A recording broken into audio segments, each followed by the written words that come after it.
وقلنا يا آدم اسكن أنت وزوجك الجنة وكلا منها رغدا حيث شئتما ولا تقربا هذه الشجرة فتكونا من الظالمين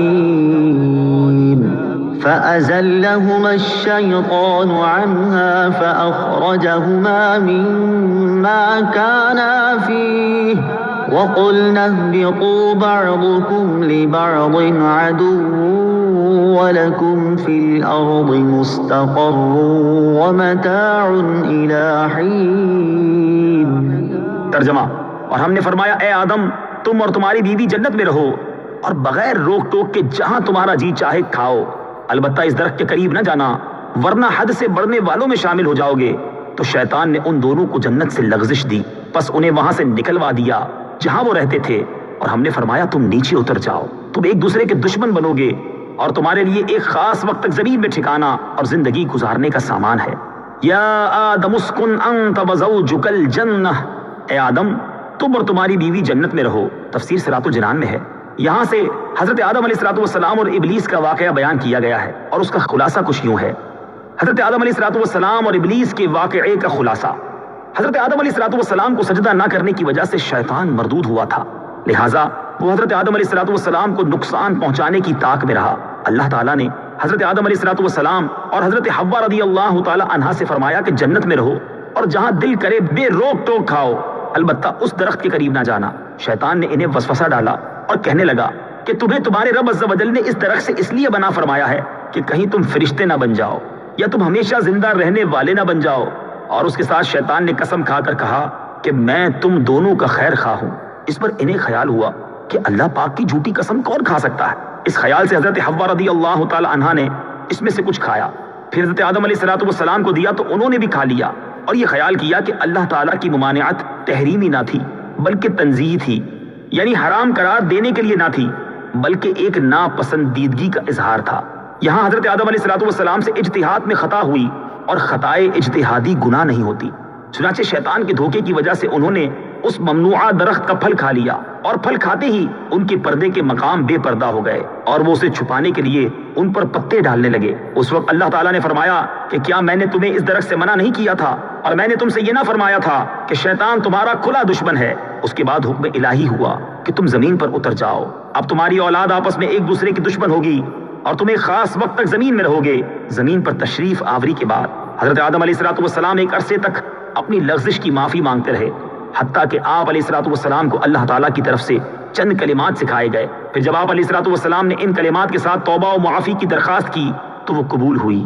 ایک اہم مسئلہ یاد رکھنا ضروری ہے، کیونکہ آج کل بے باکی کا دور ہے اور جس کا جو جی چاہتا ہے بول دیتا ہے، یہاں تک کہ مذہبی معاملات میں اور اہم عقائد میں بھی زبان کی بے احتیاطیاں شمار سے باہر ہیں۔ اس میں سب سے زیادہ بے باکی جس مسئلے میں دیکھنے میں آتی ہے وہ حضرت آدم علیہ السلام کا جنتی ممنوعہ درخت سے پھل کھانا ہے۔ اعلیٰ حضرت امام احمد رضا خان علیہ رحمت الرحمان فرماتے ہیں، غیر تلاوت میں اپنی طرف سے حضرت آدم علیہ السلام کی طرف نافرمانی اور گناہ کی نسبت حرام ہے۔ ائمہ دین نے اس کی تصریح فرمائی، بلکہ ایک جماعت علماء کرام نے اسے کفر بتایا ہے۔ لہٰذا اپنے ایمان اور قبر و آخرت پر ترس کھاتے ہوئے ان معاملات میں خاص طور پر اپنی زبان پر قابو رکھیں۔ وَلَا تَقْرَبَا، اور قریب نہ جانا۔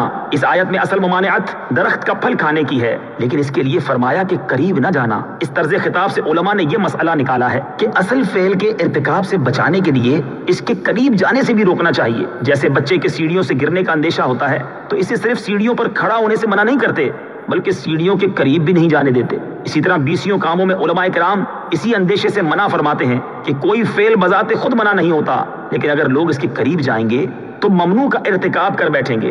جیسے عورتوں کو قبرستان جانے سے منع کرنے میں یہی حکمت ہے، اسی سے پیر اور مشائخ کے فعل کا استدلال ہو سکتا ہے کہ وہ مریدوں کی تربیت کے لیے بعض اوقات کسی جائز کام سے بھی روک دیتے ہیں، کیونکہ وہ جائز کام کسی برائی تک پہنچنے کا ذریعہ بن سکتا ہے۔ فَتَكُونَا مِنَ الظَّالِمِينَ، ورنہ تم زیادتی کرنے والوں سے ہو جاؤ گے۔ ظلم کا معنی ہے کسی شے کو اس کی اپنی جگہ کے علاوہ کسی اور جگہ رکھنا، اور یہاں آیت میں ظلم خلاف اولا کے معنی میں ہے۔ انبیاء کرام علیہ السلام کو ظالم کہنے والے کا حکم یاد رہے کہ انبیاء کرام علیہ الصلوۃ والسلام کو ظالم کہنا گستاخی اور توہین ہے، اور جو انبیاء کرام علیہ الصلوۃ والسلام کو ظالم کہے وہ کافر ہے۔ اللہ تعالیٰ مالک اور مولا ہے، وہ اپنے مقبول بندوں کے بارے میں جو چاہے فرمائے، کسی دوسرے کی کیا مجال کہ وہ انبیاء کرام علیہ الصلوۃ والسلام سے متعلق کوئی خلاف ادب کلمہ زبان پر لائے اور اللہ تعالیٰ کے اس طرح کے خطابات کو اپنی جرت و بے باکی کی دلیل بنائے۔ اس بات کو یوں سمجھیں کہ بادشاہ کے ماں باپ بادشاہ کو ڈانٹیں اور یہ دیکھ کر شاہی محل کا جمعدار بھی بادشاہ کو انہی الفاظ میں ڈانٹنے لگے تو اس احمق کا کیا انجام ہوگا؟ ہمیں تو انبیاء کرام علیہ الصلوۃ والسلام اور محبوبان خدا کی تعظیم و توقیر اور ادب و اطاعت کا حکم دیا گیا ہے اور ہم پر یہی لازم ہے۔ انبیاء علیہ الصلوۃ والسلام کی عصمت کا بیان، یہ بھی یاد رہے کہ انبیاء کرام علیہ الصلوۃ والسلام معصوم ہوتے ہیں اور ان سے کوئی گناہ سرزد نہیں ہوتا۔ ان کے معصوم ہونے پر 20 دلائل ہیں، یہاں پر صرف 3 دلائل پیش کرتا۔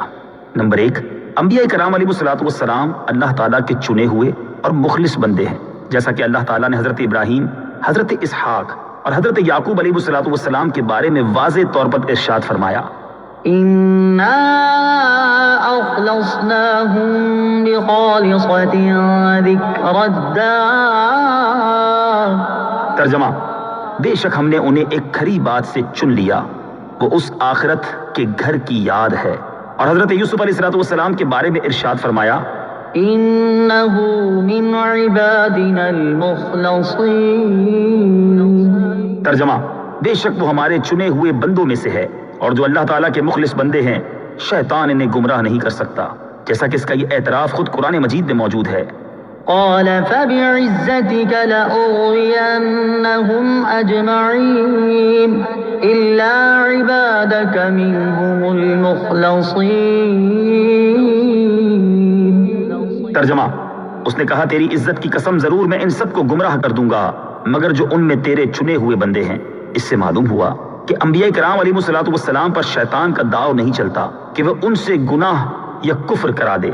نمبر 2، گناہ کرنے والا مذمت کیے جانے کے لائق ہے، جبکہ انبیاء کرام علیہ الصلوۃ والسلام کے بارے میں اللہ تعالیٰ نے مطلقاً ارشاد فرما دیا کہ وَإِنَّهُمْ عِندَنَا لَمِنَ الْمُصْطَفَيْنَ الْأَخْيَارِ۔ ترجمہ، اور بے شک وہ ہمارے نزدیک بہترین چنے ہوئے بندوں میں سے ہیں۔ نمبر 3، انبیاء کرام علیہ الصلوۃ والسلام فرشتوں سے افضل ہیں، اور جب فرشتوں سے گناہ صادر نہیں ہوتا تو ضروری ہے کہ انبیاء کرام علیہ الصلوۃ والسلام سے بھی گناہ صادر نہ ہو، کیونکہ اگر انبیاء کرام علیہ الصلوۃ والسلام سے بھی گناہ صادر ہوں تو وہ فرشتوں سے افضل نہیں رہیں گے۔